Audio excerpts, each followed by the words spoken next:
Welcome, Amakhosi Network. Welcome to the channel, guys. Welcome. It's a new week, and today we talk positive things. The weekend went, and it was. You know what? Let's take the positives out of this weekend and the MTN8. Positives.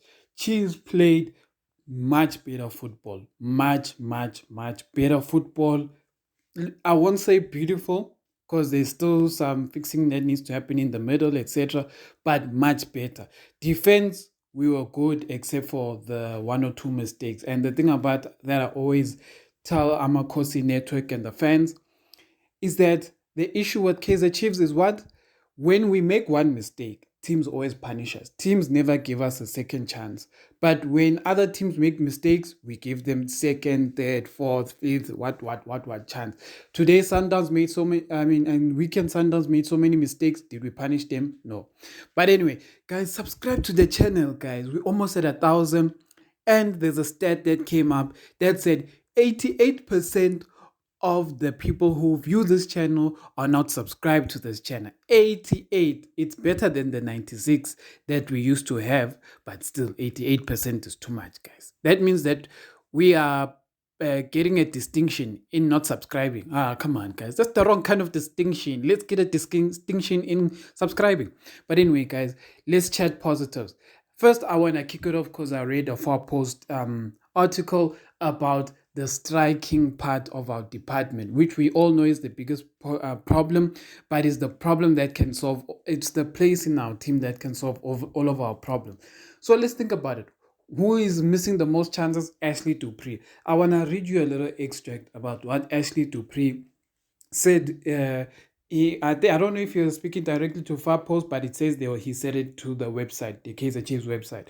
But Far Post has good articles. If you ever want to see, they highlighted what Dolly Mthethwa brings to Kaizer Chiefs, etc. And also they did an interview of Teko Modise saying the same thing that we've been saying, that Ashley Dupree needs a coach that is going to support his striking ability, because Ashley is the hardest working player, maybe even in the PSL, is the hardest working player, but where it matters most, Ashley Dupree is not getting like the things that matter.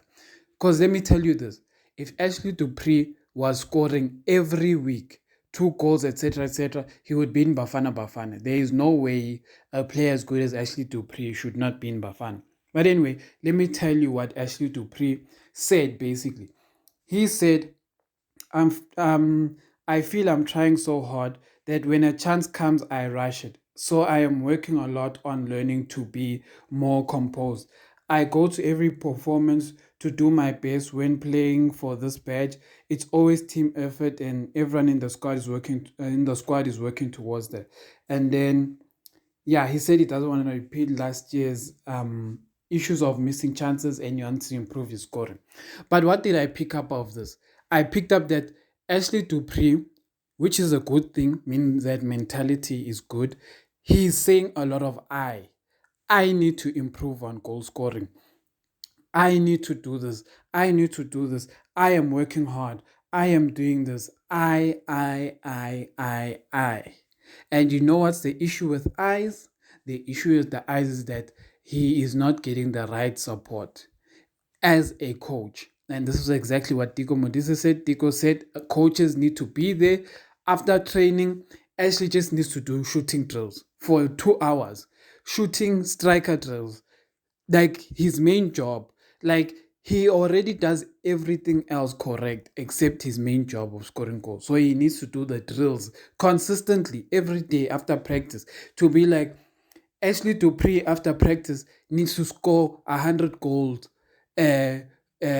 before he goes home. 100 goals before he goes home. Every drill, 100 goals before you go. Every day you get to practice. Ashley Dupree must not leave that practice without scoring 100 goals after practice. Not in practice, after practice. 100 goals every day. It's not 10, 100 goals, meaning that if you miss, you need to score. If you miss, and with everything, there has to be there, and he cannot finish the game with the practice without having at least 20 goals with his left foot, 20 goals with his head, and then 60 goals with his right foot. Finish and try. That is how you teach a striker to be a striker. You make him do the same thing over and over and over and over and over to a point where it's so irritating because it's easy. So, and this is for Saile, this is for Rang, Gonzalez, Dushabalala, Duba, Jansen, all of them. All of them need to do this training. 100 goals before you leave practice. Every day. Every day.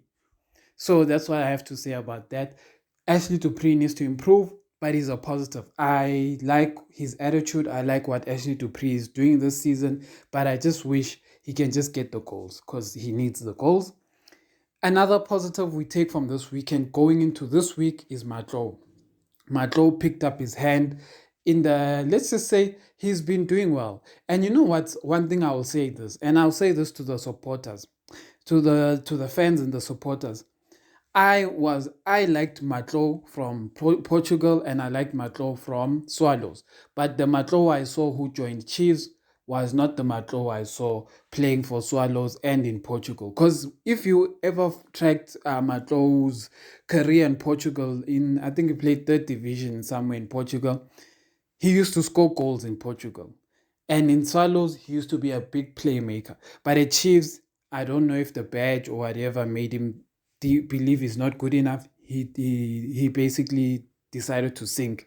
But the Matlo we've been seeing in the past few weeks, more especially the Sundowns game, is the Matlo I want to see every game. This must not be a Sundowns thing, which is what irritates me with South African players. They bring a high intensity and high good performance against specific teams. Like, why are there players like that? Why do players like pushing for one game? Like when Pirates comes, you will see Abo Mat all of a second Sunday wake up. When this game comes, you'll no, guys. Every game you play with the same standard of high intensity football. Not the game that you choose is the one you always want to do well in. So that's why I say Matlo has been a positive. Another more positives that are coming for us this week. This week is a week of positives, guys. Positive, positive, positive. More positives. Keegan Dolly is healthy. So chances are Keegan Dolly is going to play again. Sekhukhune. Positive.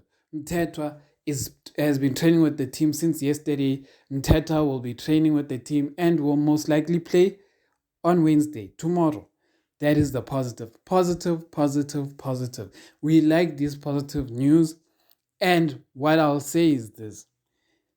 These positive news are coming at the right time. Our players are becoming healthy at the right time. Yes, we missed the MTN 8, but what happens from here going forward is in the team's hands.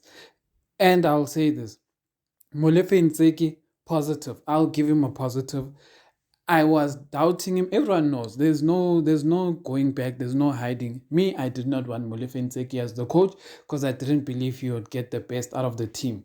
But sometimes we also have to admit when we see good things. When we see good things, Chiefs is starting to play better. Chiefs defense is good. We just need to fix the mistakes. Last season, we were crying about center backs. This season, the center backs are not the issues. This season, the issue is the left back. So let's fix the left back. Hlanti must sit against Sekhukhune. Dove must play. Frosler has been doing well. I don't have an issue with Frosler. Matt must have a break. Mthethwa must come in. Maybe even Castillo must have a break. And maybe Dolly come in for Castillo. And Castillo can come in second half. And have Matlo and Dolly in the middle together with Mthethwa. I'll tell you the starting lineup of what I would like to see for Sekhukhune. Positive. These are like the good things, guys, that are coming our way. We have the squad. Yes, one or two positions still have to be fixed, like goalkeeping department, and the striking department is still deckering, but we're hoping it gets better. But yeah, the striking department is deckering because I'll say this.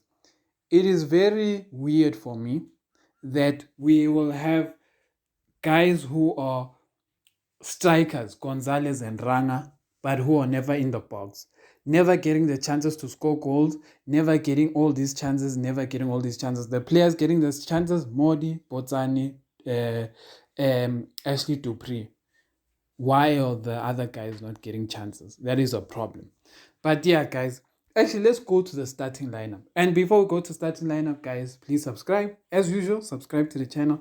Thank you to those who have subscribed. I really appreciate it. We're pushing for 1K, guys. We're pushing for 1K. We are almost there. We're almost at 700. Let's push, push, push, push, push. Thank you, Amakhosi. Thank you.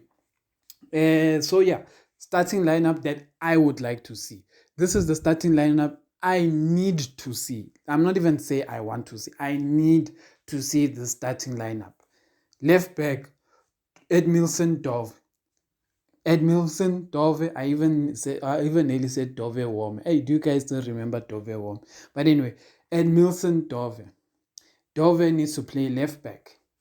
Actually, I even went far. Goalkeeper. Who needs to be goalkeeper? A lot of you are going to hate when I say this because a lot of you did not, or like, yeah, you don't want to see this player. But for me, Peterson must be goalkeeper. I know. I also don't want to see it. I feel like Molefe Ntseke might not even. I don't know what Molefe Ntseke will do. He's a very confusing guy because the way he was protecting Peterson yesterday, he might not take him out. He might play Peterson. But yeah, a lot of you want to at least see Kune for the next game. But me, I saw Kune's mistakes in Supersport, and Kune's mistakes in Supersport were way more than Peterson. It's just that it didn't result in goals. So because it didn't result in goals, a lot of you have decided to forget and think Kune had a perfect game. He did not have a perfect game.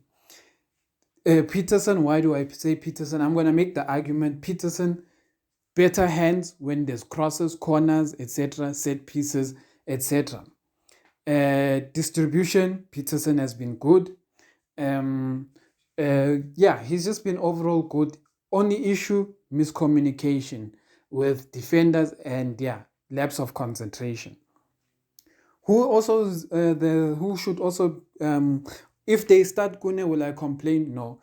I will forever like Kune, but I don't like us saying we want someone just because he did well in the past. He must be doing well now for us to select him. But if Utumilen Kune is picked, it's still the same. It's good. It's good. He's a good keeper. Maybe not at the level we want him, but still, nevertheless, he's better than an average keeper, I guess. Ubvuma, no, I'm fine with Ubvuma for now. I'm not saying I don't like him, but if let me just be honest, and I know I'm going on a bit of a rant with these goalkeepers, but if I was Chiefs, I would loan Bvuma to another team. He needs game time. He needs game time. I would loan him to another team in a contract that says he needs to play 50% of the team's games. That's what I would do. But anyway, Peterson, Kune, whoever starts, it's fine. Dove, Ditloko Msimango, standard. Right back, Frosler, as usual. But what I would like to see? I would like to see Solomons again. Me personally, I know. I like Frosler there. Frosler makes the most sense out of the three right backs that we have, including Quinica. But I want to see Solomons. Personally, that is just me being selfish. I want to see Solomons. Defensive midfielder, Sibongiseni Mthethwa. I am praying he starts. Sibongiseni Mthethwa must start. Matt is tired, must sit down. If he's coming on, we'll see him second half or against Cape Town City. Sibongiseni Mthethwa, start. Next player, Keegan Dolly, first number 8. Second number 8, Matlo. So it's going to be Mthethwa DM in front of Mthethwa, Matlo on the right, Keegan Dolly on the left. Those are my players. Then striker, Gonzalez. Why do I say Gonzalez? Gonzalez needs to keep playing with the team. What a lot of people are not realizing is that Gonzalez has not adjusted to the team. He needs to keep playing. That at the same time, the same goes for Ranga and Chiefs. When I say Chiefs, I say Molefe Ntseke. Molefe Ntseke, you cannot play Ranga Chivavero last 10 minutes. You can't. It's unfair. It's unfair to Ranga. If you're going to play Ranga, give him 30 minutes. 60th minute, Ranga must come in if Gonzalez has not scored. 60th minute, Ranga must come in. And what I say, and a lot of people, I don't know if they'll agree with this, is that maybe even before you take out Gonzalez, if you want to take out Gonzalez in like the 80th minute or whatever, maybe it's a situation where we can actually adjust things and put Ranga and Gonzalez in the same game. Make them our make them basically our striker and our second striker playing alongside each other, and then play a 4-4-2 formation where you play a 4-4, meaning that we sacrifice a number 10, which could be Dolly or Matlo in the second half, bring in Ranga Chivavero with Gonzalez and put pressure with two strikers. With the two strikers, what do you do? It's simple. Ranga playing in front of Gonzalez. So Gonzalez play a bit deeper than Ranga. And with that, it means that Gonzalez does not have to hold up a bit more. He can join play, etc. But at the end of the day, one of them has to be in the box. So that's what I would do. It's worth a try to try them both like that. So yeah, so a striker, Gonzalez first half, Ranga second half. Left. Look, everyone is going to say Modi must play, but maybe, guys, maybe it's time to give other kids a chance, like Saile to start or Mdu Shabalala to start. Like, yeah, I think it's time. Abo Modi and them, they need to come in second half. Right, Botsani is fine. Botsani hasn't played in a while. Botsani is fine to start. But if Botsani is not Botsani, Ashley Dupree has to start. Not even Botsani. Ashley Dupree has to start. But yeah, but at the end of the day, the two striking people you want to see starting against Sekhukhune is Gonzalez and Dupree. So that's what I'll say there. That's my preview of the game. What do I think the score will be? Look, we deserve to win 2-0 or 3-0. That's what we deserve to do, but we need people to score goals. That's what I think. Tell me what you think, guys. Tell me if I'm making sense. Tell me if you like what I'm saying. Tell me if you believe what I'm saying is going to come true. And yeah, guys, Kaizer Chiefs is a good team, and we would like to see them conclude and Luke Fleurs as well. Luke Fleurs, we need to know, is he our player? Is he not our player? We want to also see more of Kevin Johnson. We want to see more of the new things that have been happening at Chiefs. Everything is positive. I like Kevin Johnson. I like the direction we're moving. I like the players. I like a lot of things. It's moving the right direction. And maybe Sundowns will release Cirino. But this is what journalists are saying. I heard this on SAPC 1. I think it's Chad Clate. I think it's Chad Clate, who was an analyst on SAPC 1. He said apparently Sundowns has told Cirino that they will let him go, but they will not let him go to Orlando Pirates or Kaizer Chiefs, because they do not want to strengthen Kaizer Chiefs and Orlando Pirates. Why? Because they still want winning the league for them to be easy. Simple and as that. They still want winning the league to be easy because their aim is to be in Champions League, and they don't want people to disturb them winning the league, which is why they'll keep buying all the players, etc., to ensure that they compete for Champions League. So Sundowns will buy their way to winning Champions League if they have to. And that's what it is. Amakhosi, that is what we were told yesterday. Do I believe it? I think so, but I don't know. But yeah, Amakhosi, subscribe, guys.